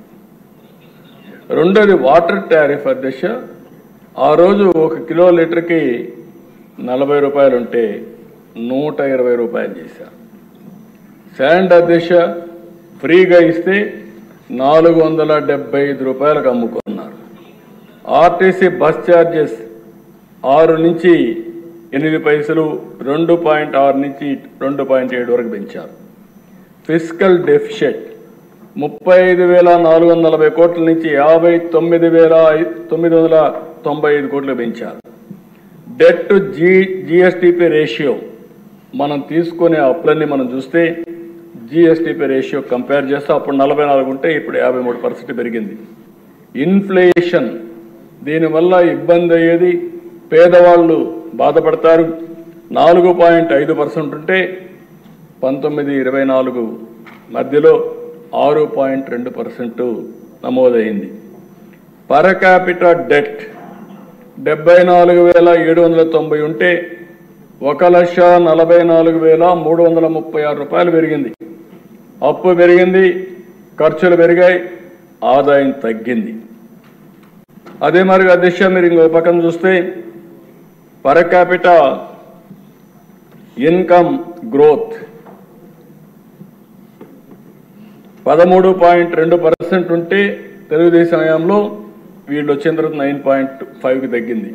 అంటే ఆదాయం తగ్గిపోయింది, వ్యక్తిగత ఆదాయం తగ్గింది, రాష్ట్ర ఆదాయం తగ్గింది, ఖర్చులు పెరిగాయి, అనేక విధాలుగా అస్తవ్యస్తంగా. ఇండస్ట్రియల్ క్రెడిట్ గ్రోత్ 15.3% ఉంటే అది 6.8% తగ్గిపోయింది. పర్ క్యాపిటా కన్జంప్షన్ 9% ఉంటే 2% పడిపోయింది. యూనిట్ స్టార్టెడ్ ప్రొడక్షన్ 288 యూనిట్లు ఆ రోజు ప్రొడక్షన్కి వస్తే అవి 80కి తగ్గిపోయినాయి. ఇవన్నీ కూడా అధ్యక్ష ఇండికేటర్స్ అన్నీ మనం జిఎస్టిపితో ఎప్పటికప్పుడు మెజర్ చేస్తాం. అగ్రికల్చర్, ఇండస్ట్రీ, సర్వీసెస్ కింద. అగ్రికల్చర్లో అధ్యక్ష 16.6% తెలుగుదేశం పార్టీ హయాంలో growth rate, highest growth rate in the country agriculture. మేము వ్యవసాయం చేసాం, పొడిచాం అంటారు. ఏం పొడిచారు మీరు? మీరు వచ్చే కొద్ది 10.5% తగ్గిపోయింది. దగ్గర 6.1% తగ్గిపోయింది. సమాధానం చెప్తారని అడుగుతున్నా. ఇంకో పక్క ఇండస్ట్రీ 11.9 ఉంటే అది 11. ఉంది. సర్వీసెస్ 11.9 ఉంటే 10.2 పడిపోయింది. మొత్తం అగ్రికల్చర్ కానీ అన్ని కలిపి అధ్యక్ష ఓవరాల్గా 13.5% గ్రోత్ రేట్ 5 సంవత్సరాలు. వీళ్ళు వచ్చిన తర్వాత 10.6% తగ్గింది. అంటే ఈ 2.9% 3% తగ్గితే దీని ఇంపాక్ట్ 5 సంవత్సరాల్లో రాష్ట్రానికి వచ్చే గ్రోత్ రేట్ 6,94,000 కోట్ల రూపాయలు తగ్గిపోయింది.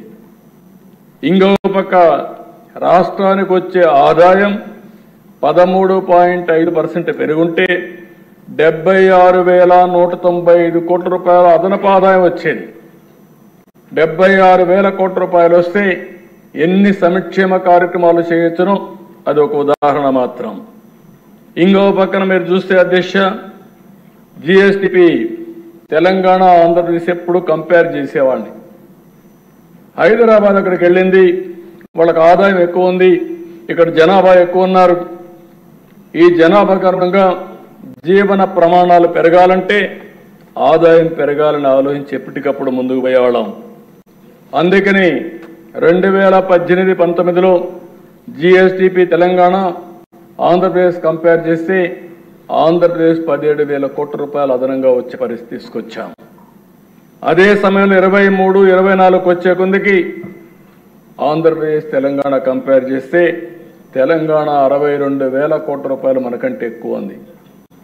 17,000 కోట్ల రూపాయల ఆదాయం ఎక్కువ జిఎస్టిపి ఎక్కువ ఉండేది, 62,000 కోట్ల రూపాయలు తెలంగాణకు ఆదాయం ఎక్కువ వచ్చే పరిస్థితి వచ్చిందంటే, జిఎస్టిపి వచ్చే పరిస్థితి వచ్చిందంటే సమాధానం చెప్పే ధైర్యం ఉందని అడుగుతున్నా. ఇది మీ అసమర్థత కాకపోతే ఏంటి, మీ అరాచకం కాకపోతే ఏంటి, మీ అవినీతి కాకపోతే ఏంటి అని అడుగుతున్నా. ఇంకో పక్కన దిశ పర్ క్యాపిటల్ ఇన్కమ్ తెలంగాణకు ఆంధ్రప్రదేశ్ కంపేర్ చేసుకుంటే 18-19లో తెలంగాణ ఆంధ్రప్రదేశ్ అప్పటికే 55,000 రూపాయలు తక్కువ ఉంది మనకు. అంత మునుపు ఇంకా ఎక్కువ ఉండేది, తగ్గించుకుంటూ వచ్చాం. తెలంగాణ జనాభా తక్కువ, ఆదాయం ఎక్కువ. ఆంధ్రప్రదేశ్ జనాభా ఎక్కువ, ఆదాయం తక్కువ. అందుకనే మనం ఎక్కడికక్కడ చేసుకుంటూ వస్తే 55,000 రూపాయలు వ్యత్యాసం తీసుకొచ్చాం. ఈరోజు అధ్యక్ష 23-24 1,14,000, 55,000 డబుల్ కంటే ఎక్కువ అయిపోయింది. అంటే వీళ్లే కానీ ఉండుంటే ఇంక ఈ రాష్ట్రం మనం ఊహించిన పరిణామాలకు వెళ్ళిపోయి ఉండేది. అంటే ఒక తలసరి ఆదాయం పెరగలేదు, జిఎస్టిపి పెరగలేదు, వ్యవసాయం అభివృద్ధి కాలేదు, అప్పులు తెచ్చారు. ఏం చేశారంటే నేను బటన్ నొక్కానంటే బటన్ నొక్కడం ఆన్సర్ అని అడుగుతున్నా. బటన్ నొక్కితే వాళ్ళకి ఏమైనా వచ్చిందా అని అడుగుతున్నా. ఖర్చులు పెరిగాయి. ఇంకో పక్క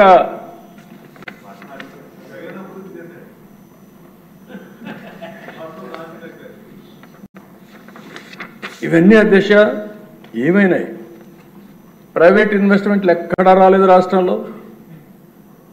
మొత్తం ఇండస్ట్రీస్ అంతా రాష్ట్రం నుంచి బయట వెళ్ళిపోయే పరిస్థితికి వచ్చారు. ఇక్కడ ఉండేవాళ్ళు కూడా పేట్రియాటిక్ ఫీలింగ్తో అమర్ రాజా బ్యాటరీస్ తిరుపతిలో పెట్టారు.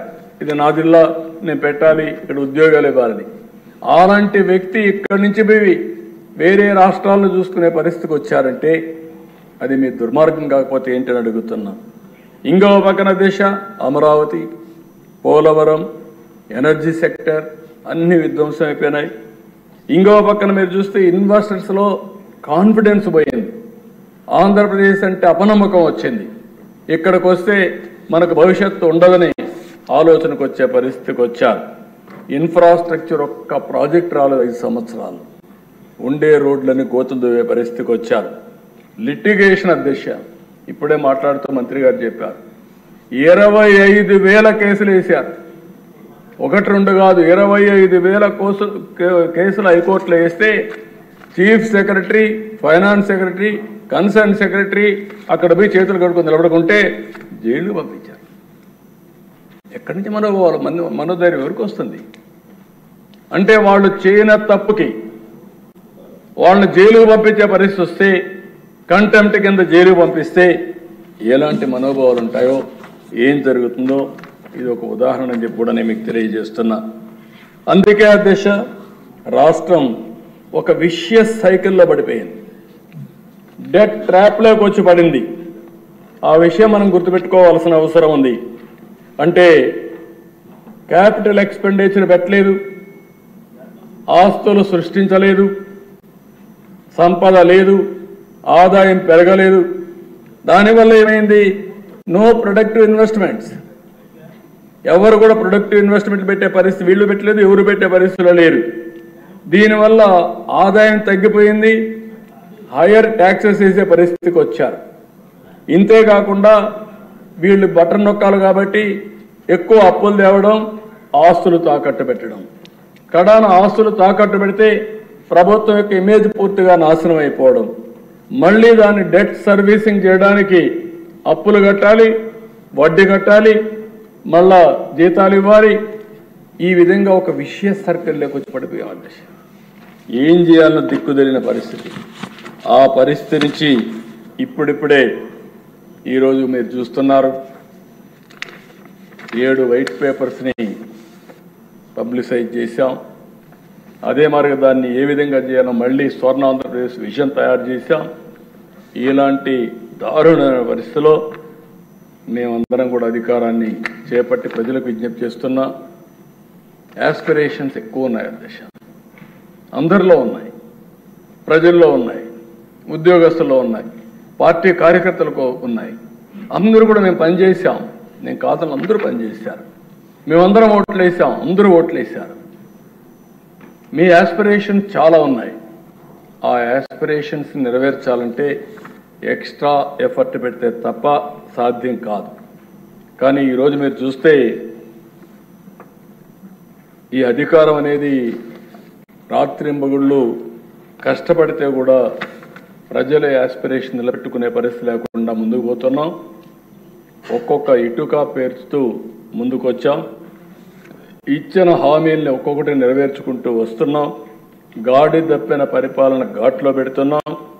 ఒక మాటలో చెప్పాలంటే దేశం మేము అధికారంలోకి వచ్చే లోపల రాష్ట్రం వెంటిలేటర్ పైన ఉంది. ఆ రోజు మన ప్రజానీకం చేసినటువంటి మంచి పని 21 మందిని గెలిపించారు.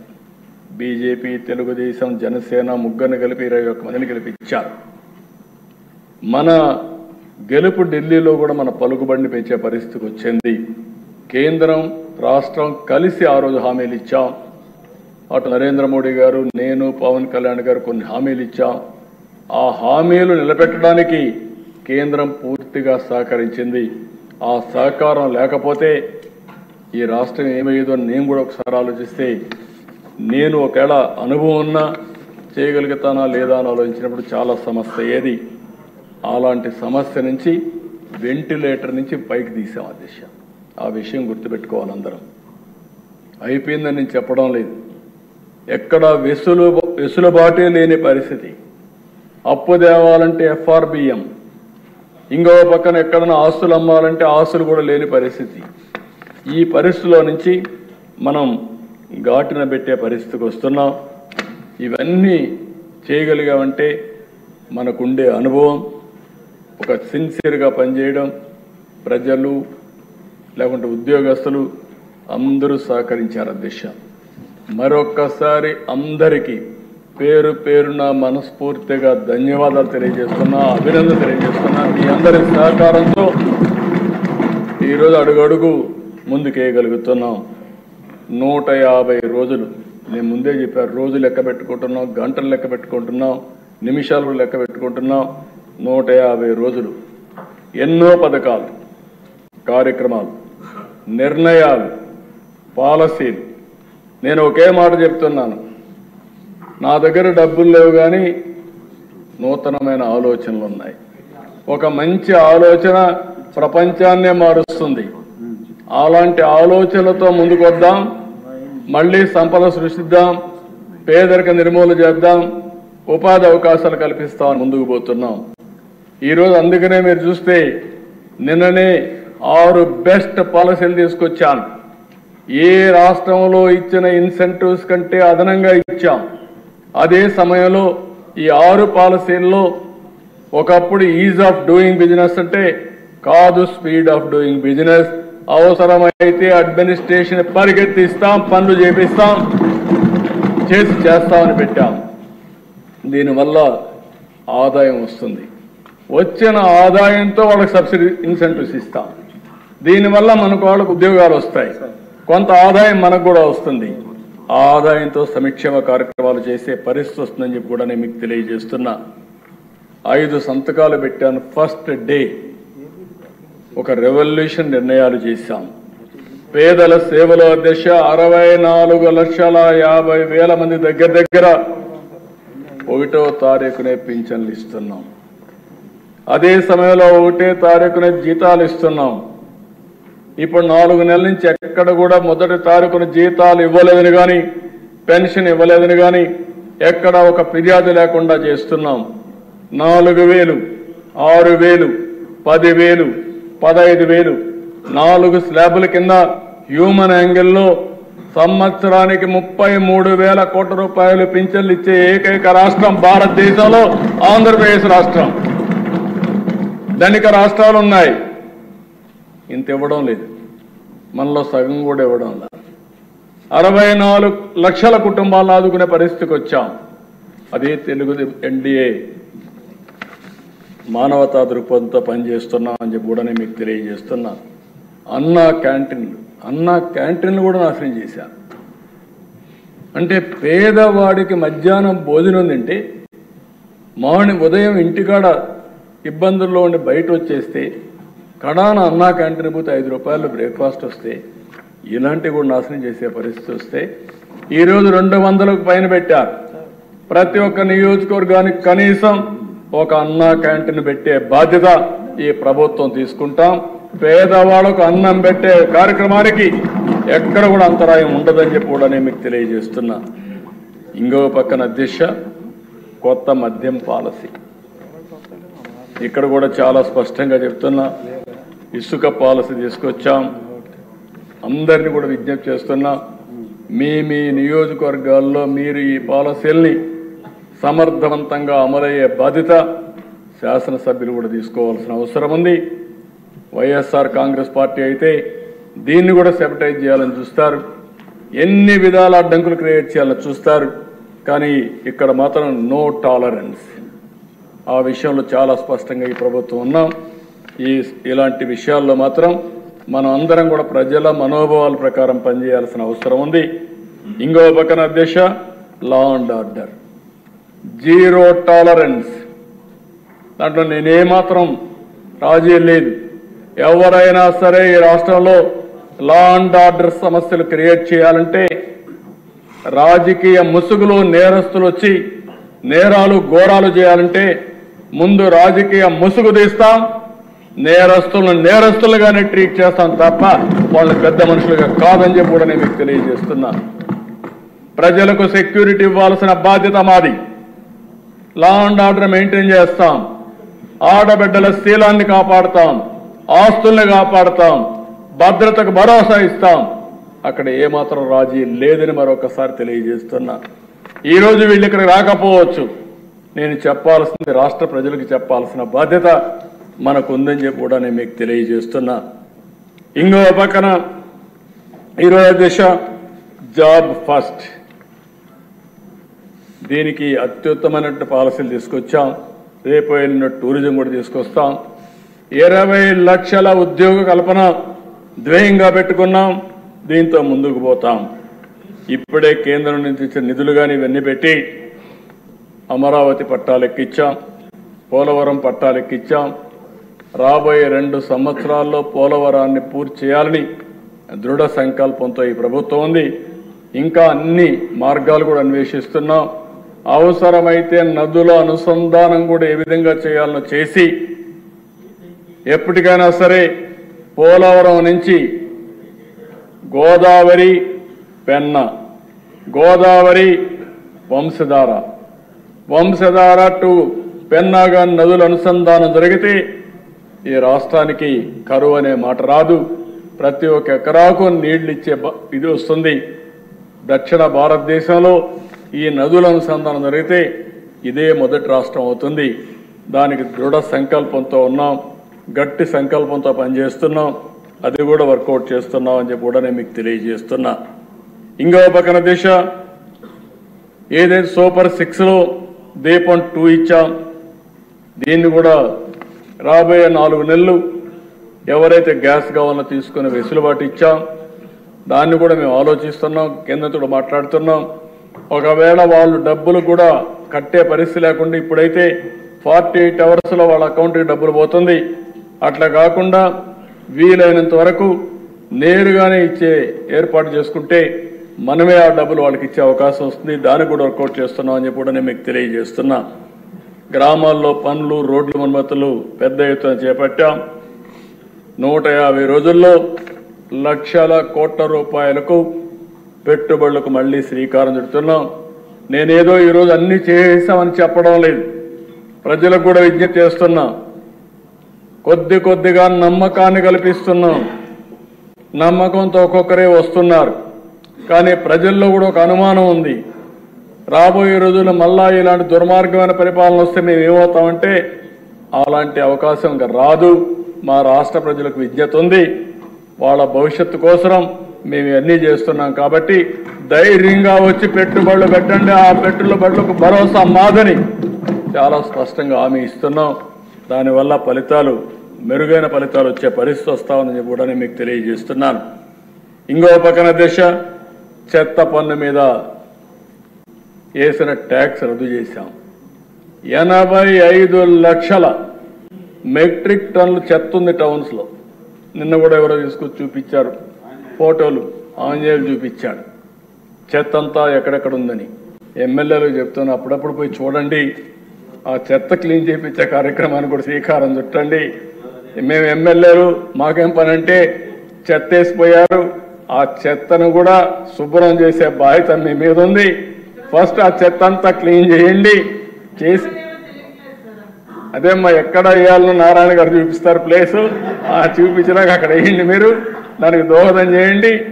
అదే మరి ఇంకొక పక్కన ఈ జనవరి లోపల సంక్రాంతి లోపల ఎక్కడ గుంతలన్నీ పూడ్చే బాధ్యత, వాళ్ళు గుంతలు తొగిపోతే ఆ గుంతలన్నీ పూడ్చే బాధ్యత మేము తీసుకున్నాం. ఈరోజు 1-2 కాదు, ఒక్కొక్క కిలోమీటర్ చూస్తే ఎన్ని గుంతలు ఏంటో అర్థం కాని పరిస్థితి. మొత్తం ఒకటే చెప్పాం, 850 కోట్ల రూపాయలు ఖర్చు పెడుతున్నాం. రాష్ట్రంలో అన్ని గుంతలు పూడ్చాల్సిన బాధ్యత ఉంది. ఇంకో పక్క నేషనల్ హైవేస్ అయితే 55,000 కోట్ల రూపాయలు రాబోయే 2.5 సంవత్సరాల్లో ఖర్చు పెట్టబోతున్నారు. 72,000 కోట్ల రూపాయలు రైల్వేస్లో రాబోయే 3-4-5 సంవత్సరాల్లో ఖర్చు పెట్టేదానికి శ్రీకారం చుట్టాం. ఇంకో పక్కన దిశ మత్స్యకారుల ఉపాధిని దెబ్బతీసే 217 జీవో రద్దు చేశాం. స్వర్ణకారుల కార్పొరేషన్ ఏర్పాటు చేశాం. గీత కార్మికులకు ఫస్ట్ టైం చరిత్రలో 10% మద్యం షాపులు రిజర్వ్ చేసిన పార్టీ తెలుగుదేశం పార్టీ, ఎన్డీఏ అని చెప్పి కూడా మీకు తెలియజేస్తున్నాను. అర్చకుల జీతాలు 10,000 నుంచి 15,000కు పెంచాం. దేవాలయాల్లో నాయీ బ్రాహ్మణుల వేతనాలు 15,000 నుంచి 25,000కు పెంచాం. ధూప దీప నైవేద్యం కింద ఆలయాలకు ఆర్థిక సాయం 5,000 నుంచి 10,000కు పెంచాం. వేద విద్య చదివినటువంటి నిరుద్యోగ నేతకి 3,000 రూపాయలు నిరుద్యోగ వృత్తి ఇస్తున్నాం. చేనేతలకు జీఎస్టీ ఎత్తేసాం. గృహ నిర్మాణానికి అదనంగా 50,000 రూపాయలు సహాయం చేశాం. రైతులకు గత ప్రభుత్వం బకాయి పెట్టిన 1,674 కోట్ల రూపాయలు విడుదల చేశాం. 4,500 కోట్లతో గ్రామాల్లో మళ్లీ వెలుగులు తేవడానికి 30,000 పనులకు శ్రీకారం చుట్టాం. మళ్లీ రైతులకు సబ్సిడీతో డ్రిప్ పరికరాలు ఇస్తున్నాం. పాడి రైతులకు 90% రాయితీతో షెడ్లు కట్టిస్తున్నాం. రాజధాని రైతులు కౌలు రైతులకి 400 కోట్ల రూపాయలు బకాయిలు చెల్లిస్తున్నాం. పోలీస్ శాఖని 100 కోట్ల రూపాయలు అదనంగా డబ్బులు ఇచ్చి వాళ్ళందరినీ కూడా స్ట్రీమ్లైన్ చేస్తున్నాం. కొప్పర్తి, ఓర్వకల్, కృష్ణపట్నం, నక్కపల్లి 4 ఇండస్ట్రియల్ కారిడార్స్ వస్తున్నాయి. దీనికి దగ్గర ఒక 10,000 కోట్ల రూపాయలు ఖర్చు పెడుతున్నాం. కర్నూలులో డ్రోన్ సిటీ ఏర్పాటు చేస్తున్నాం. 300 ఎకరాల భూమి ఇచ్చాం. విశాఖ రైల్వే జోన్ భూమి ఇవ్వకుండా కేంద్రం అనేక పర్యాలు చెప్పిన లెక్క చేయకుండా ఉంటే మడసర్లోవలో 52 ఎకరాల భూమి ఇచ్చి తొందరలోనే ఫౌండేషన్ వేసి లాంగ్ పెండింగ్ సమస్యకి పరిష్కార మార్గం చూపించామని చెప్పి కూడా నేను మీకు తెలియజేస్తున్నా. పేదవాళ్ళకి ఇళ్లు కట్టే కార్యక్రమానికి శ్రీకారం చుట్టాం. డిసెంబర్ లోపల 1,00,000 ఇండ్లు ఒకేసారి లాంచ్ చేస్తాం. అదే మరి గ్రామాల్లో 3 సెంట్లు, పట్టణాల్లో 2 సెంట్లు ఇచ్చి రాబోయే 5 సంవత్సరాల్లో ఇంటి జాగా లేదనకుండా ప్రతి ఒక్కరికి ఇల్లు కట్టించే బాధ్యత ఎన్డీఏ ప్రభుత్వం తీసుకుంటాం. ఇదే కదా దిశ. అందుకే ఈరోజు ప్రజలకు ఒకసారి చెప్పాలి, ఆ రోజు చెప్పాం, ఈరోజు చెప్తున్నా, సంపద సృష్టిస్తాం, ఆదాయాన్ని పెంచుతాం. పెంచిన ఆదాయాన్ని మళ్ళీ మనకుండే అవకాశాలను తీసుకుని పేదవాళ్లకు సంక్షేమ కార్యక్రమాలు, సాధికారత కోసం ఖర్చు పెడతాం. ఏదైతే మనం చెప్పినటువంటి సూపర్ 6 కానీ, మనం ఇచ్చిన ఎన్నికల హామీలు కానీ పూర్తిగా నెరవేర్చడమే కాదు, ఇంకా అదనంగా నెరవేరుస్తున్నాం. ఓసారి ఎన్నికల మేనిఫెస్టోలో కొన్ని చెప్తాం, మన దృష్టికి కొన్ని వచ్చినప్పుడు అది సంక్షేమం కావచ్చు, అభివృద్ధి కావచ్చు, ఇంకా ఏమేం చేయాలో చేసుకుంటా ముందుకు పోతాం. ఇవన్నీ చేసి ఈ రాష్ట్రాన్ని స్టెప్ బై స్టెప్ ఒకే రోజు నేను చేసేస్తామని చెప్పలేను. ఎందుకంటే ఎప్పుడూ చూడనటువంటి విధ్వంసం చూస్తున్నాను, ఎప్పుడూ చూడనటువంటి అధికారుల్లో నిర్వీర్యం చూస్తున్నాను. వ్యవస్థలు నిర్వీర్యమైపోయినాయి. ఆ వ్యవస్థల్ని రన్ చేసే హెడ్ ఆఫ్ ది డిపార్ట్మెంట్స్ కానీ, వ్యక్తులు కానీ ఎక్కడికక్కడ 5 సంవత్సరాల నుంచి ఒక షాక్లో నుంచి బయట వచ్చే పరిస్థితికి వచ్చారు. అదే సమయంలో ఇప్పుడిప్పుడే ప్రతి ఒక్క వ్యవస్థని ఘాట్లో పెడుతున్నాం.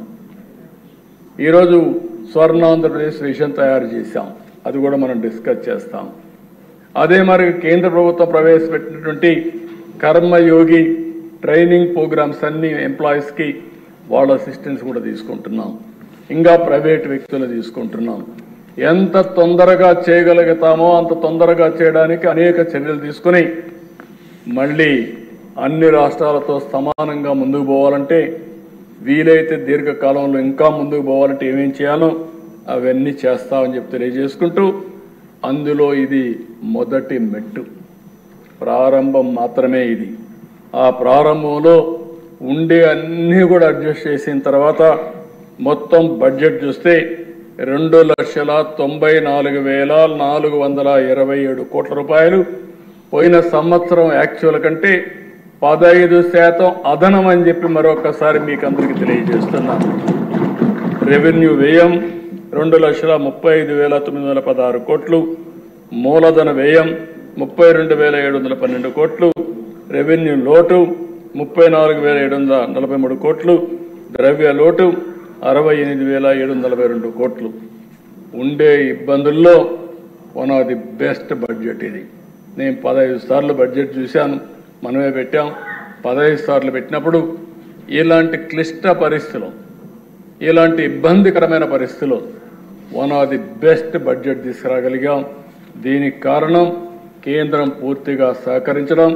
నేను ఈ సభ ద్వారా నరేంద్ర మోడీ గారిని, కేంద్ర ప్రభుత్వాన్ని, అక్కడ ఉండే ఫైనాన్స్ మినిస్టర్ గారిని అందరినీ కూడా మనస్ఫూర్తిగా అభినందిస్తున్నాను. ఒక్కొక్కసారి 2 ప్రభుత్వాలు కలిస్తే ఏమేం చేయగలుగుతామో ఇది ఒక ఎగ్జాంపుల్ అని చెప్పి కూడా నేను మీకు తెలియజేసుకుంటూ, ఈ ప్రభుత్వం కమిటెడ్గా ఉన్నాం.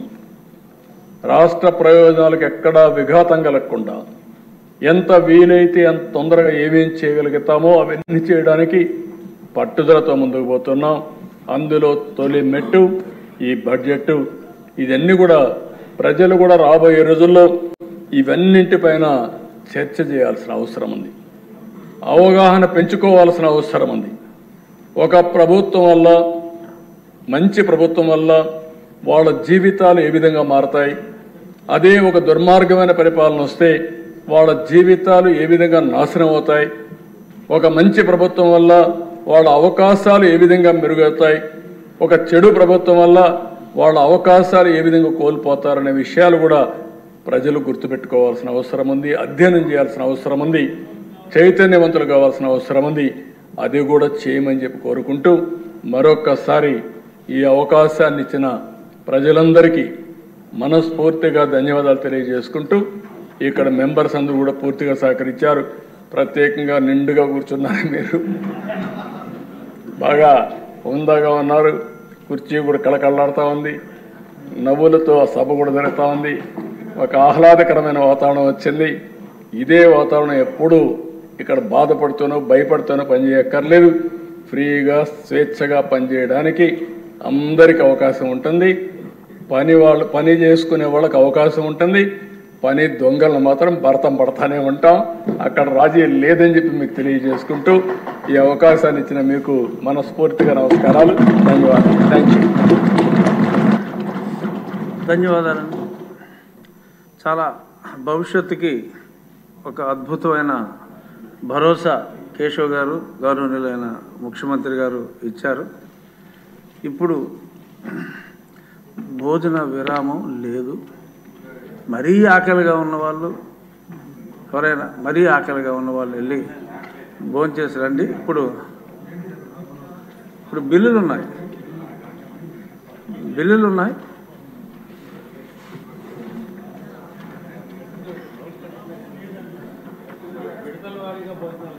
విడతల వారీగా అందరూ ఒకసారి వెళ్ళి తినేమని కాదు.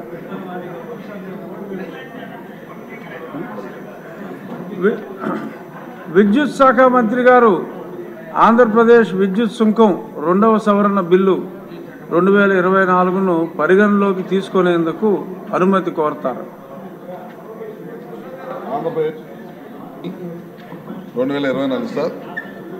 ఈ బిల్లు గత ప్రభుత్వం తీసుకొచ్చిన చట్టంలోని లోపాలను సరిదిద్దడానికి మాత్రమే ఉద్దేశించబడింది సార్. ఈ సవరణ వల్ల వినియోగదారులపై కొత్తగా అదనంగా ఎల్సీ డ్యూటీ పెంచడం లేదని మీ ద్వారా సభకు తెలియజేస్తున్నాం. అలానే ప్రజలందరికీ కూడా స్పష్టం చేస్తున్నాము.